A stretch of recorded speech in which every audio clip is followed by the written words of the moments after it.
Alors, c'est l'image prise par l'instrument Osiris de la surface de la comète Chury.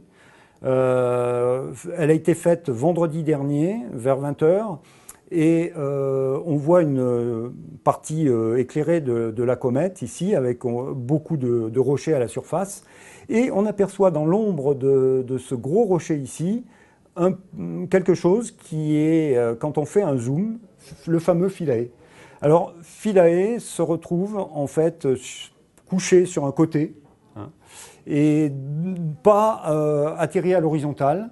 Et ça correspond vraiment à ce qu'on avait calculé pendant toute l'année 2015, à partir de toutes les données qu'on avait pu avoir à bord de Philae. On avait refait les calculs à la fois de positionnement et d'attitude, et tout ça est validé par cette prise de vue de vendredi dernier. Alors, pourquoi on n'avait pas pu le faire avant? Eh bien, c'est parce que jamais on n'a été aussi près de la comète. Là, on est à 2,7 km de distance de la surface, et ça nous donnait la résolution suffisante pour pouvoir avoir une image de Philae avec les détails. Parce qu'on avait eu des présomptions déjà que Philae se trouvait là, mais Philae, c'était que quelques pixels, et c'était vraiment pas suffisant pour être sûr.